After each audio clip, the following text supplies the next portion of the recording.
Hari Om Tat Sat. Welcome to Swami Jyotirmayananda Society, our journey to self-realization. Please subscribe our channel for the mystical meanings and to enjoy daily satsang. We are currently exploring the scripture Srimad Bhagavad Gita, commentaries by Swami Jyotirmayananda Maharaj, narrated by myself, Swami Nikhilananda. We are currently on chapter number 6, Yoga of Meditation, and today we are starting shloka number 27. Arjuna has been patiently listening to God's guidance and advice, and now he is asking a question from God. Arjuna Vacha Ayati Shraddhayopeto Yogachanlitamanasah Aprapya Yoga Sansiddhim Kam Gatim Krishna Gacchati. Arjuna asked, O Krishna, he who is unable to control himself despite his faith, whose mind wanders away from the state of yoga, thus failing to attain yogic perfection, what end does he meet? So, a good question, because he is not so sure that he can fully control his mind. So, that's a good question for all of us that he is clarifying from God. Next shloka. कच्चेनो भयभ्रष्टश्चिन्नाभ्रमेव नश्यति अग्रतिष्ठो महाबाहो विमूढो ब्राह्मणः पयि. Here he says, O mighty armed Krishna, since he has fallen from both the paths of karma and that of jnana and has been deluded on the path to God or Brahman, does he not perish like a cloud that has been dispersed by the wind without finding any support? So, deep shloka, Arjuna is concerned that his effort, his drive, if he doesn't fully succeed, will as if be wasted, just like a cloud that gets scattered by rough winds.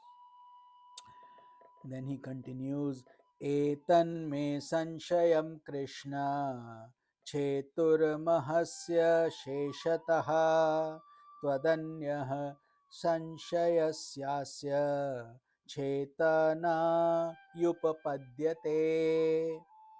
This is not my doubt, O Krishna. Please dispel it, for it is not possible for anyone except you to dispel this doubt. So, beautiful question. In other words, he is trying to find out from God what happens to these devotees who are not fully controlled in mind. What happens? Do they lose it?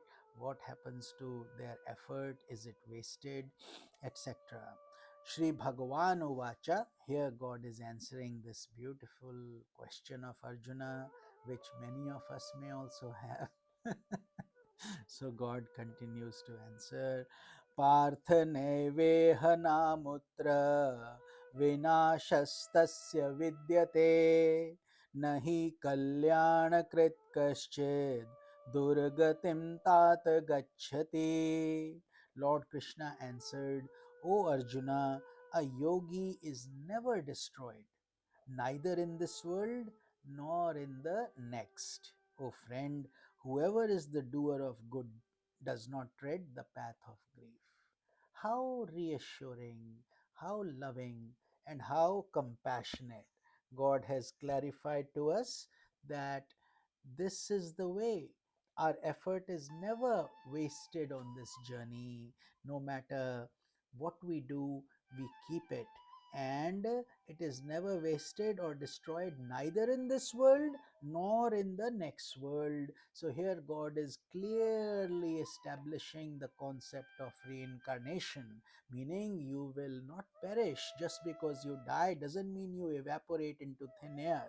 You still have the astral body, the causal body that is going with you, and your karma, sanchita karma. All this is a deep science. Just because people don't understand, or some religions don't understand, or don't believe in it, doesn't make it true.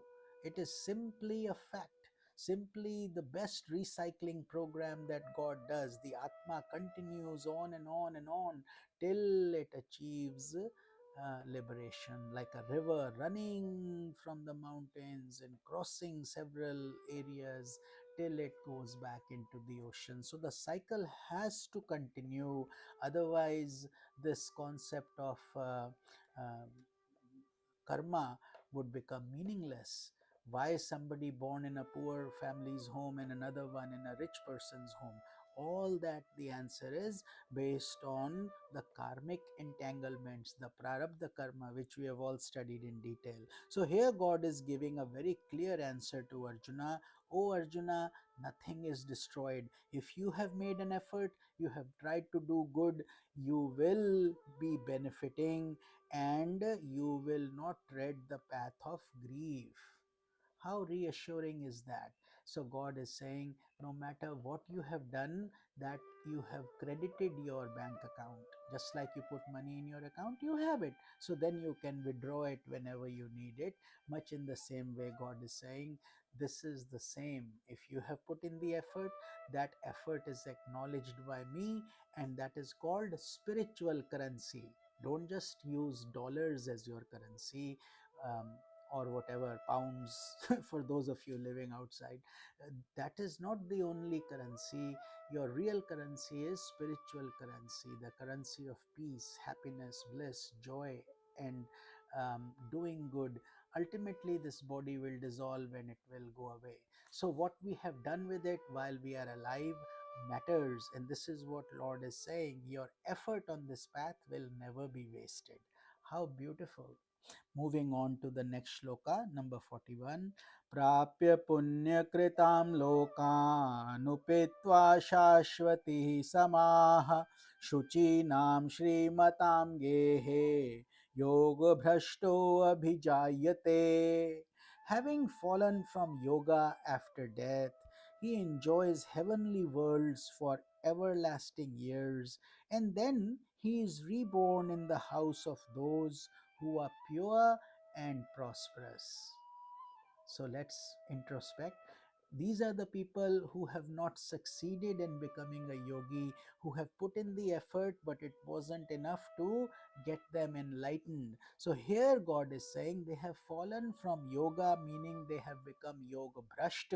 They could not maintain that status. But after their death, they are rewarded and they enjoy heavenly worlds. All the sacrifices they have committed by controlling the senses, renouncing the pleasures, doing the tapasya, doing the penance, doing good to others, and not hating anybody, becoming an instrument of God. All these things God is saying you have done, therefore you are entitled to heavenly enjoyments. There you stay there for a long time. The dimension of time is very long, which means you get to enjoy that, but not for infinity. It that will end at some point, and then you will be born. The same soul who has done good is born again in a human embodiment, but this time in pure and prosperous homes that are affluent. They have the money, and also they are spiritual, not just greedy rich people, materialistic people. No, these are rich people but also full of love and spirituality and values, which means you don't have to struggle for a living. You continue your journey from whatever you have accumulated, you take it with you, and in your next birth you start from where you left off. I always explain to people, once you have earned your bachelor's degree, and after 10 years, whenever you are ready to go higher, you don't have to go back to high school. You have already gotten the degree. Now you move on with the to the master's program or whatever, clear the qualifications, and you are entitled. Much in the same way, God is saying, whatever spiritual wealth you have accumulated is never wasted. It is credited into your account, into your spiritual account, and you start from where you left off in your next embodiment. This is one such a beautiful assurance which tells you that life is an ongoing journey, and just you are like a tree, and your current life is like a little branch. When the branch breaks or the leaves fall, the tree, nothing has happened to the tree. You continue to start, you continue the journey, and simply a new branch will come up. The tree is the same. So that is your atma. Think of your atma like that, your consciousness like that, from that example. Then God says, Athva yogi nameva kule bhavati dhimatam etadhi durlabhamataram loke janma yadidrisham. Or he may be born in the family of wise yogis. Such a birth in this world is the most difficult to attain. How beautiful. Here, God is giving much more value to enlightened sages and saints. Although they may be living in huts, they have all the knowledge. And when your young soul is born in that household, now you will be guided properly. And that's what the old tradition was. It was called the Guru Shishya Parampara, meaning the father itself would become the guru or the mother, and they would teach the child, then the child would grow up and teach his child, and so on. And with time, eventually that started now growing into other disciples, sincere aspirants, and so on. But here God is saying, if you have done intense sadhana, then you don't need just a prosperous household, because that is again just money, material things, and they are not going to give you liberation or mukti. Now you are born in that environment that is full of wisdom and guidance, and uh, yogis who have attained liberation. So such a birth, God says, comes with a lot of effort, and assuming you didn't get self-realized in the previous lives, which means you're sure to do it this time around. That is why it is so difficult. Next shloka, number 43. Tatra tam buddhi sanyogam labate पौरवदेहिकं यतते च ततो भूयः संसिद्धौ कुरु नन्दन. God says, O delighter of Kuru's race, Arjuna, when he is reborn, he recovers the intellect that he had cultivated in his past lives and endeavors again to attain higher spiritual success, culminating in liberation. So, here God is confirming what we have been discussing, that he, through special grace of God, that those vrittis, those samskaras, those that inner inherent traits pop up, because he has already done that work. That's part of his prarabdha, and through that he regains his memory, and he quickly is able to get up to speed with all that he has learned, more like a revision, like a student who has studied all year, and then for the exams he's simply going through the review, and then he passes the exam with good marks.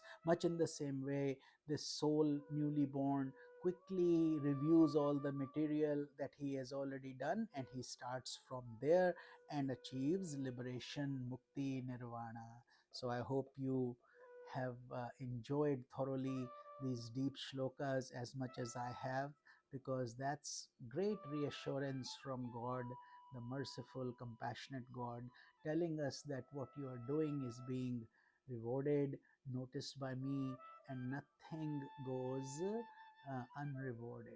God is such a compassionate soul, such a beautiful guide for us, full of love and compassion, much more than just a brother, father, mother, worldly relations. That's why we tell God, तुम्ही हो माता पिता, तुम्ही हो बंधु सखा, तुम्ही हो साथी, तुम्ही सहारे, कोई ना अपना सिवा तुम्हारे. Oh God, ultimately it's you, as brother, father, mother, sister, and we have no one to bank on except you. So with this we conclude our satsang for today, and we will start with shloka number 44 in tomorrow's satsang, and we will conclude this chapter and move on to the next one. This is Swami Nikhilananda. Hari Om Tat Sat.